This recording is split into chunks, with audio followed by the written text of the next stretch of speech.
The Adventures of Sam Spade, Detective. Brought to you by Wild Root Cream Oil Hair Tonic, the non-alcoholic hair tonic that contains lanolin. Wild Root Cream Oil, again and again, the choice of men who put good grooming first.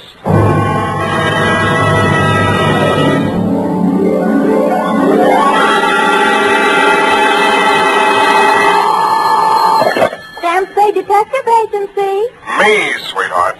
Sam, how did it go? It was the end, Effie, but the end. Oh, Sam, not another one of those society things. Depends on what you mean by society. Well, you know, Sam, cafe society. Cocktails for two, hands across the table, make it another old-fashioned, please. Let's not lose our head, Effie. Nothing but double martinis, very dry, with 2 olives, sweetheart. 2 olives? Oh, Sam, isn't that overdoing it? It was all overdone, sweetheart. That's what cracked it. Now, stay right where you are. I'll be right down to mix up my report on the dry martini caper. Get it?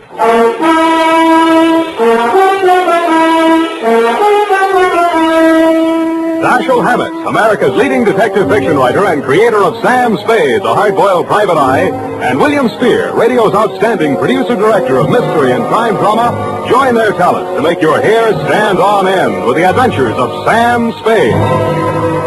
Presented by the makers of Wild Root Cream Oil for the hair.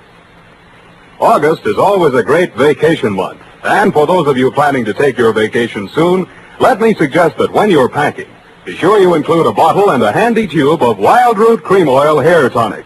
For no matter where you go, you can always depend on Wild Root Cream Oil to groom your hair neatly and naturally, relieve dryness, and remove loose dandruff. Yes, you can take it with you on your vacation, and you should. Wild Root Cream Oil Hair Tonic. Again and again, the choice of men who put good grooming first. And now, with Howard Duff starring as Spade, Wild Root brings to the air the greatest private detective of them all in The Adventures of Sam Spade. Oh,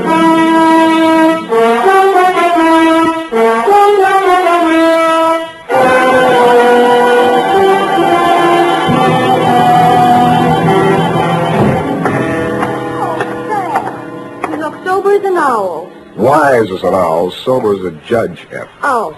Well, the way you talked on the phone, I thought you'd drown the shamrock, kiss the Black Betty, splice the Maine brace, decorated the mahogany, made a Dutch bargain, or, in a word, gone to give a Chinaman a music lesson. Effie, I wish you'd spend more time with Harper's Bazaar while I'm gone and less with the thesaurus of slang. Didn't know I could say that. Are you sober? Well, I've been riding the choo-choo, drinking Adam's ale, and if you don't believe it, just ask me to walk the chalk. Okay, heelsy-toesy, arms akimbo, eyes glazed. Yes, Sam. Now then, tip of the forefinger to the tip of the nose. Oh, Sam, it makes me dizzy. Dizzy Gillespie? Dizzy go, oh, Sam. Exactly. And you are not sewn up, shagged, shellacked, shickered, stuccoed, tap-shackled, stiffo, or real crazy. Well, you know best, Sam. Good, now try this one. Yes, Fred. Sitting posture, limbs cruciform. What? Cheesecake style. Oh, Sam. That's it. Now place the notebook. Just a little higher. Good. Now apply the tip of the pencil to the top of the fool's cap and proceed viz. Viz. Date. August 1st, 1948. To Mrs. Netta Martini, 1000 Marina Boulevard, San Francisco. From Samuel Spade, license number 127596. Subject, Dear Netta. The first I knew of the caper was day before yesterday morning when I saw your husband's picture in the paper. It was one of those lovingly retouched executive-type photographs of a man in his late 40s or early 50s, graying at the temples and wearing an embalmed man of distinction look. The story was headlined, Corporation Head Waylaid by Mysterious Assailant. Chauffeur foils would-be kidnappers at offices of Martini Trading Company. The item under it wasn't as thrilling as the headline. It sounded as if he'd been knocked down for his wallet and the attempted kidnapping had been dreamed up by a bored city news reporter. I tossed it in the wastebasket along with my morning mail and went back to the Police Gazette. On page 3, the phone rang. Unique Garage, Harry speaking. Spade? One moment. Who's calling? Gordon Martini. Not Gordon Martini, the corporation head, waylaid by mysterious assailant. Chairman of the board, and there's nothing mysterious about it. Then what are you doing on this phone? I can't talk on the phone. Where are you? In a hospital? I left that pest house this morning. I'm at my residence, 1000 Marina Boulevard. Yeah. It will take you exactly 20 minutes by cab. You will meet me in front of the building, and we'll have our conference in my car en route to the office. Where's your office? Downtown Post Street. Well, why don't I meet you there? I'm a busy man. Have a full calendar. I'm already late due to all that hospital red tape, but I can fit you into my schedule if you'll hurry. Now, look alive, man. Well, it's a little early in the morning, but I'm trying hard. Good. What will you want for a retainer? I'll let you know if I decide to take the job. Fair enough. 20 minutes. I'll expect you.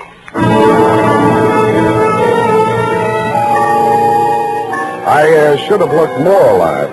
It took me 2 minutes to get onto the street, 1 minute to flag down a cab, and 18 minutes to reach your address, Netta. A total of 21 minutes. As my taxi drew up to the curb in front of the canopied entrance to the corner apartment house at 1000 Marina, I saw your husband pacing indignantly up and down in front of the entrance, pausing only to glare at the outsized chronometer on his left wrist.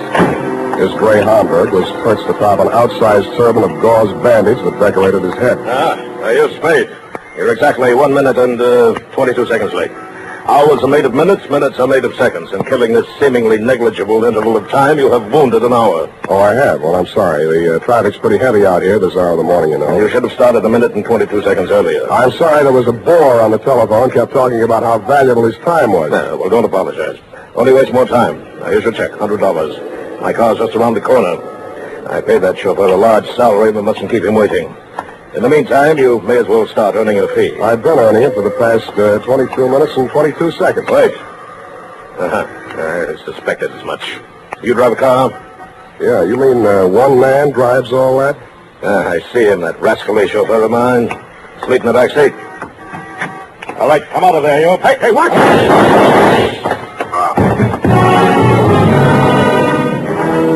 I was behind him and a little to the right. The shock of the rapid-fire 30-caliber slugs lifted him off his feet and knocked him against me. I went down under his 300 pounds of dead weight. By the time I rolled him off of me and got up, the gunman had jumped out of the limousine and into a gray sedan that was double-parked alongside. In the welter of traffic on the boulevard, I didn't dare risk throwing a shot after him, but I did get the first 3 numbers of the license plate before it buried itself in the heavy stream of AM commuters. That's when the air changed from exhaust fumes to something out of a Persian garden. I turned and looked for the first time into your Nile green eyes, Netta, and saw you twisting a handkerchief in your pale hands I might have loved beside the Shalimar, but on Marina Boulevard they looked like hysterics dead ahead. Who did it? You saw him. Don't lie to me. Why don't they come with the ambulance? Why are all those people standing around there staring at me? Make them go away. Make them go away. I can't stand it. Stop it, will you? That's better. Now, come on over here. Who are you, his wife? Yes, and it was all my fault. This is the end. I called Ernie out the window and asked him to come upstairs. I wanted him to return some lingerie. They sent the wrong color, Pete. Yeah. Who's Ernie? He's our chauffeur. I was looking for the exchange slip when we heard the shots. Is he dead this time? Yeah, don't go to pieces. Poor Gordon, he had so many enemies. He didn't drink well, you know. People dropped us like flies. Well, they certainly dropped your husband. Are you a policeman? No, but I'll do until the real thing comes along, which is right now. If I were you, lady, I'd go back upstairs and relax. They'll get to you soon enough. Yes, I suppose you're right. Poor Gordon, he looks so natural stretched out on the pavement. Yeah. I keep thinking he'll get up and stagger on into the elevator. He didn't drink at all well. Go on, will you? All right, I'm going. Oh, Ernie, where did you go? Down at the garage. I heard a car drive in. Poor Mr. Martini. It's all my fault. No, Ernie, it's mine if I only had mislaid that exchange slip. What? You know, when I called you out the window to come and get that package. Oh, that. What do we got here? Who's the witness? Me. Oh, Spade. Lost another client, huh? Not quite. I hadn't cashed the check yet. I only got him anyway. All right, pull a space in there. Let him through that stretcher. All right. Step over here out of the crowd, Sam. I want to get this statement. Yeah. All right, turn away, please. Okay, Gary, take it down. Got a pencil? Yeah, but I want it back. Let's have it. This guy is Gordon Martini. He headed up a local firm, the Martini Trading Company. Last night he was working late at his office. Got boinged. Phoned me this morning. Didn't know why. Thought maybe he wanted a bodyguard. Anyway, he needed one. Gunman was crouched in the back seat of the limousine and shoved the carbine out when Martini opened the door. Carbine, Didn't get a good look at him. You could see why, the way it's closed in, no side windows. Foreign car, isn't it? Stop drooling. You can't afford one. You getting all this? What about the getaway? Martini fell on top of me. I saw the getaway car on the back of his head. Yeah. The car was a gray sedan. The back of his head was a standard make, too. Only got the first 3 digits of license plate, 5D9. 5D9. Anything else? Yeah, give me back my pencil. The homicide boys want some help. They know my fee. Mr. Spade. Mrs. Martini, why aren't you and Ernie upstairs getting your alibis shaped up? Oh, please, I can't face the questions just yet. Would it be legal if I just avoided them till I can collect myself? I don't know about legal, but it might be smart. Where can we talk? What do you suggest? Well, there's a little cocktail lounge up on Lombard where Ernie and I all... it's just around the corner. Very handy. Let's go.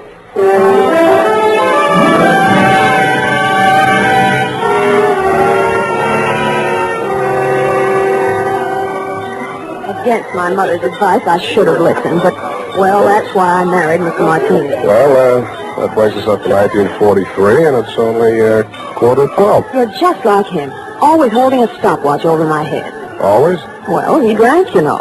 You told me that. But it's much more important than you think. He often fell down and bumped his head. You mean that mysterious assailant that waylaid him last night in his office was a double martini? 2 pitchers full before dinner. Two? Ernie had to carry him up to his office. Well, what did he go up there for? Oh, he had an appointment with the vice president of the firm, Mr. Nesbitt. Something had come up, and he wanted Gordon to sign some papers. I don't know what. It wasn't the first time. I waited outside in the car. After Ernie had taken him upstairs, he came back to the car, and we talked. Mm-hmm. Ernie has alibis upstairs, downstairs, and all around the house. Well, then when the others came out and Gordon didn't, Ernie went upstairs to see why. Others? Mr. Nesbitt and who else? Mary Callahan. Secretary? No, she's an attorney. And if you think everything was legal between those two, well, but after all, who am I to call the kettle black? Now, what are you trying to tell me? That you got him drunk so they could make him sign some papers? That he got himself drunk so he couldn't write his name? Or that he just got drunk and fell down? Between you and me, I think she pushed him down a flight of stairs. In his condition, he'd never remember. Why are you putting the finger on the Callahan dame? Well, what would you think? He was the last one out of the building. Why didn't you want to tell all this to the police? Well, I didn't want to talk about his drinking. Things were bad enough already. That would have been the end. Well, that's as good an answer as any. What do you want me to do for you? Prove that she did it and Ernie didn't. I'll let you take care of Ernie. Oh, no. I don't want to alibi him unless I have to. He might get the wrong idea. You mean I've got the wrong idea? He might think it meant I still care for him, and I don't. I can't stand him anymore. The way he chews those toothpicks. And besides, if his alibi is too good, I might have trouble about that carbine in the backseat of my car. Pardon me, it sounded as if you said you might have trouble about a carbine in the backseat of your car. That's what I said. Where is your car? In the garage. But somebody had it out this morning. They scraped the fender coming back in, and they ran into the wall. They must have been in an awful hurry. Tell me, this car of yours, it wouldn't be a gray sedan? Yes. License number? Oh, wait a minute. It's on my keyring. Here, 5D90. That's enough. Why didn't you tell me this before? Well, I couldn't get up the nerve. After I heard you tell that policeman the gun that killed Gordon was a carbine, and the gray sedan and all that, well, it's the end.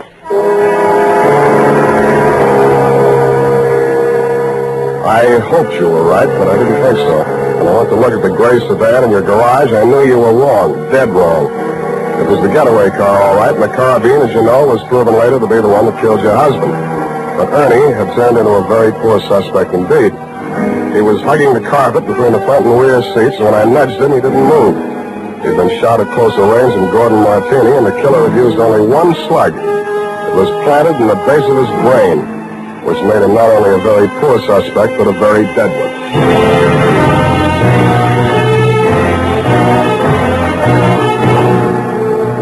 The makers of Wild Root Cream Oil are presenting the weekly Sunday adventure of Dashiell Hammett's famous private detective, Sam Spade.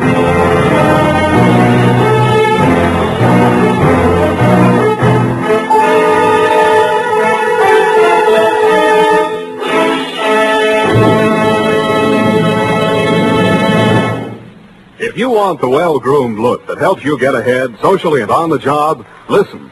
Recently, thousands of people from coast to coast who bought Wild Root Cream Oil for the first time were asked, how does Wild Root Cream Oil compare with the hair tonic you previously used? Better than 4 out of 5 who replied said they preferred Wild Root Cream Oil. And no wonder. Wild Root Cream Oil grooms the hair neatly and naturally, relieves annoying dryness, and removes loose dandruff. What's more, non-alcoholic Wild Root Cream Oil is the only leading hair tonic that contains soothing lanolin. So ask for Wild Root Cream Oil Hair Tonic. Again and again, the choice of men who put good grooming first. By the way, smart girls use Wild Root Cream Oil too, and mothers say it's grand for training children's hair.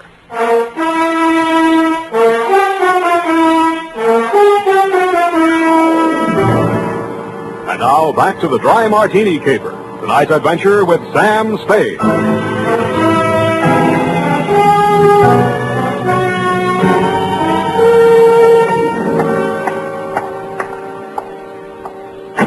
Martini Trading Company, good afternoon. I'm sorry, Mr. Nesbitt is in conference. I'll see that he gets your message. Well, what can I do for you? I would like to see Miss Callahan. Miss Callahan is in conference with Mr. Nesbitt. Good. I would like to see them both. But I have orders not to disturb them. You do not have to. I will. Just a minute. You can't go breaking in like that. Yes, and I'll tell you something else. He won't ever get away with it. Why, everyone in this town knows about your underworld connection. Why, you doddering old fool, when I get through with you, if you don't go to the gas chamber for Gordon Martini's murder, you'll wish you were mad. If I go to the gas chamber, it'll be for killing you, hot Gordon. Oh, you said it all. Why didn't I have witnesses here? Miss Callahan? Did you hear that? You weren't talking loud enough. I didn't hear a thing. Well, come on in here and I'll tell you a thing or two.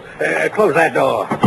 Now, sit down. Thanks. I listen better on my feet. Oh, so you're the detective Netta Martini employed, eh?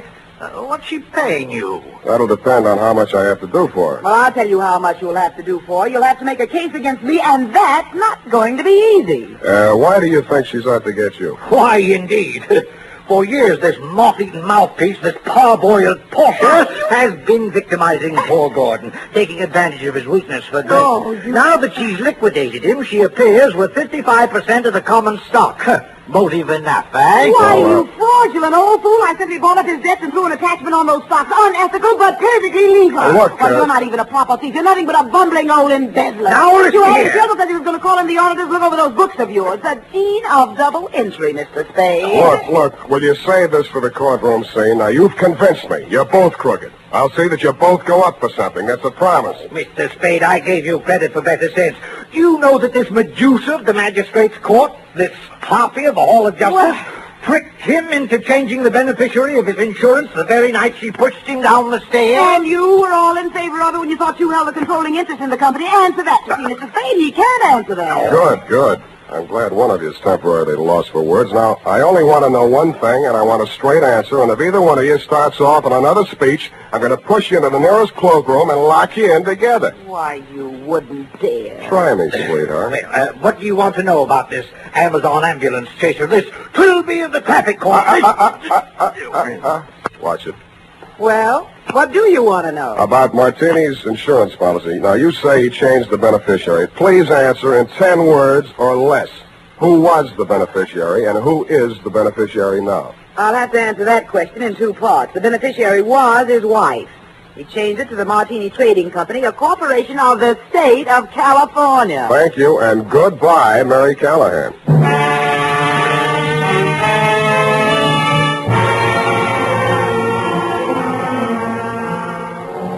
And that Netta took the heat off of you for the time being, which made things tough for me. Because Callahan and Nesbitt were so horrible, I never wanted to see them again, even to testify against them in court. I was sure of one thing. None of you had pulled the trigger of that carbine. There'd been a hired killer behind it, and the way he operated, taking crazy chances in broad daylight in a crowded street, told me an important thing about him. That night, I made the rounds of the joints. At a plant called the Bing Room, I found a bouncer who'd tossed out a customer that run up a bill and tried to pay it with a $1,000 check. He sent me to the Atlas Hotel.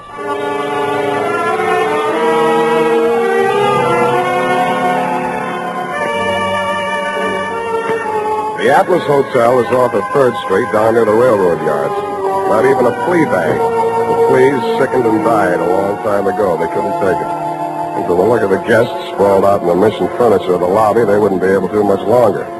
A half-dead room clerk came back to the land of the living long enough to mutter a room number and waved me feebly toward a flight of crummy stairs.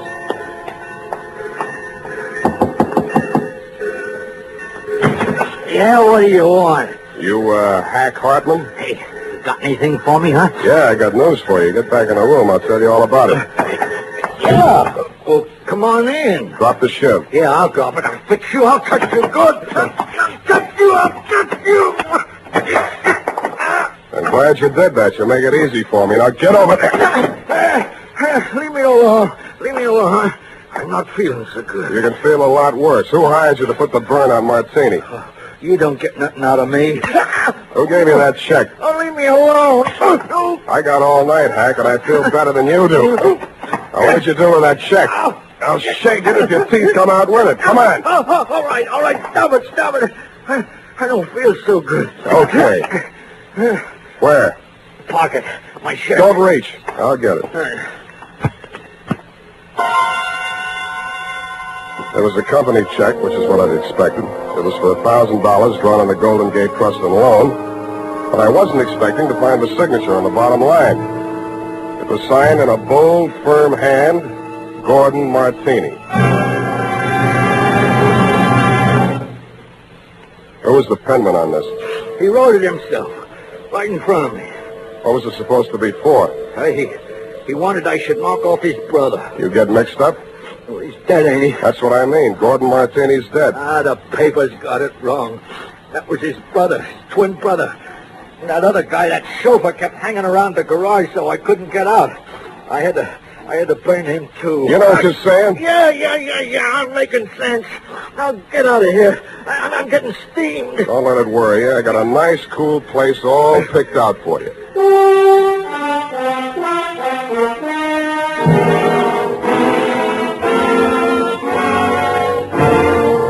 After I turned Hank over to the cops, I did what checking I could on my own at that time of night.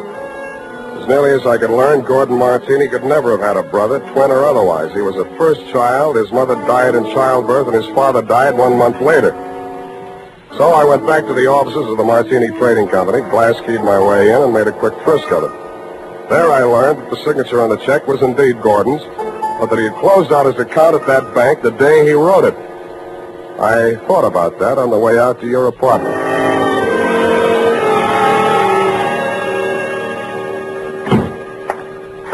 Sam, I've been calling, trying to reach you. I've been so worried. It's the end. This time you might be right. Fix me a drink. Well, there's nothing in the house but those prepared martinis Gordon used to drink. Is that all right? No, but fix me one anyway. Never mind the ice. It's not morning yet, but I hate myself already. Why don't you just relax and let me get it for you? I'll relax. You get the martinis. What happened? What'd you think of Mary Callahan? Isn't she the end? She's cute. You're all cute. All of me? How nice. I put ice in anyway. It's nasty without. It's nasty anyway. I hope it doesn't make you fall down the way it did poor Gordon. Thanks. What's the matter? Too dry? You open this bottle fresh? Why, yes. What's the matter? Where are they? The rest of the bottles. Oh, yeah. More of the same. Is this all your husband ever drank? Yes, gallons of it. It's a special brand. He even took it with him to bars and people's houses. He'd sit and drink them right out of the bottle like a little child. Then he'd be falling down drunk, of course. And that's how we lost so many friends. They dropped us like... Like flies. Yeah, it was the end. Who's your phone? City Morgue. Maxie, Sam Spade. Sammy, what can I do on you? On Martini, Maxie. They got around the autopsy yet? Yeah, they rushed him through. Got the report handy? Right in front of me. Funny thing, Sam. The doc said they should have saved themselves the trouble. He'd have been dead in a week or two without no help. What from? Brain tumor. Malignant, it says here. Any alcohol in them? None from drinking, Sammy. What about the head wounds? Accidental fall due to periodic fainting spell. Part of his condition. Thanks, Maxie. Well, what is it, Sam? Was the martinis poison? No, sweetheart. The martinis were colored water. Why, they couldn't. Well, what made him get so drunk? He didn't. He was sick. But, Sam, who killed him? Killed himself. But he couldn't have. He hired a gunman to do it. He planned his own murder. What's that? Why? Well, why didn't he leave a note or something? He could have ruined us all. Come here, sweetheart. Put your little hand on Uncle Sam's shoulder. Why, Sam. That's just what he wanted you to do. He wanted to ruin you. He let Mary Callahan fleece him out of his interest in the company. He let Nesbitt juggle the books. He let you go your way with Ernie. He let all three of you fix yourselves up with as nice a set of motives for murder as a jury could ask for. Oh, couldn't have. The real joker was the check he used to pay off the man he hired to kill him. It bounced. It also proved he'd planned his own murder. But he still has his revenge. Because the insurance that would have kept the corporation from going broke won't be paid off on account of a self-liquidating cause. Oh, Sam, darling, what's going to become of us all? Well, Callahan and Nesbitt will probably sue each other to death. You might have to go to work and earn a living. Well, I have $500. I might invest it in something. You already have. Here's my bill. But, Sam, you didn't help me. What? This is the end. No, it isn't, sweetheart. This is the beginning. Come here.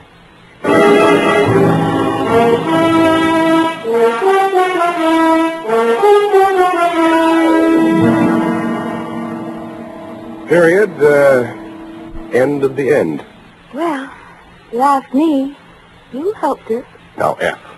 Well, that just goes to show you. Show what, F? Man's ingratitude to man. Hmm? But what did Mr. Martini have against you? Why, nothing, sweetheart. He, just needed a smart operator like, Johnny Madera was on. Sam. Hmm? Have you cashed that check Mr. Martini gave you? Well, not yet. Sam, any bartender would know better than to take a check from a man who drinks that much. F, you haven't been paying attention. He didn't drink. He didn't. I was able to establish that later on. You Well, haven't at been the listening. time, Sam, for all anybody knew, he was a hopeless drunk. He was, Sam. Oh, you're so wonderful and trusting. But I do wish that you'd understand this. He was a hopeless drunk. For the last time, Effie, he didn't really drink. I'll just type this up, Sam, while you call the bank. I'll do that.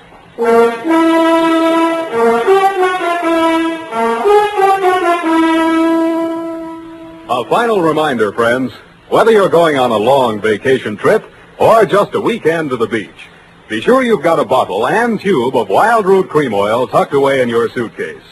Do this, and you'll find it's easy and quick to spruce up again after stepping out of the water or off the tennis court. For no matter where or when you use it, Wild Root Cream Oil grooms your hair neatly and naturally, relieves dryness, removes loose dandruff. So at home and away from home, help yourself to handsome hair with Wild Root Cream Oil. And next time you have a chance, ask your barber for a professional application of Wild Root Cream Oil Hair Tonic. Again and again, the choice of men who put good grooming first.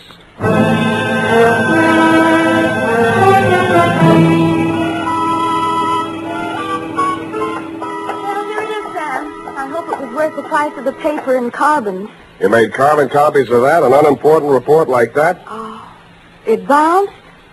Well, the estate isn't settled yet. Oh, Sam, you're so wonderful and trusting. Effie, I am not wonderful and trusting. I am a hard-boiled private eye. I know. Just a pity there's no money in it. And I'm also two-fisted. Sam, Hmm? have you ever thought of ceramics? Of what? Ceramics. It takes virtually no capital. All you need is a small furnace and some clay. And if you don't have any talent, you can just make ashtrays. Thanks, I already have one. Oh, flower pots are fun. You can pop them on a wheel. And you can pot your hat on and wheel on out of here and also take a furnace and clay. I love you when you're so gay and carefree. I am not gay and carefree. You are a hard-boiled private eye. Good night, Sam. Good night, and sue me for your back salary, sweetheart.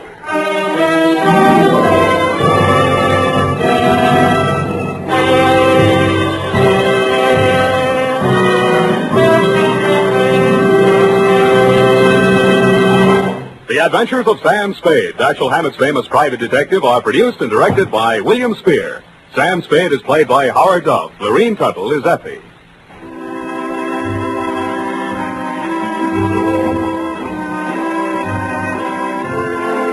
The Adventures of Sam Spade are written for radio by Bob Tallman and Gil Dowd, with musical direction by Lud Gluskin. Gil Dowd directed tonight's broadcast in William Spear's absence. Join us again next Sunday for another adventure with Sam Spade, brought to you by Wild Root Cream Oil. Again and again, the choice of men who put good grooming first. This is Dick Joy reminding you to Get Wild Root Cream Oil, Charlie. It keeps your hair in trim. You see, it's non-alcoholic, Charlie. It's made with Sula lanolin. You better get Wild Root Cream Oil, Charlie. Start using it today. You'll find that you will have a tough time, Charlie. Keep all the gals away. Hiya, Baldy. Get Wild Root right away. This is CBS, the Columbia Broadcasting System.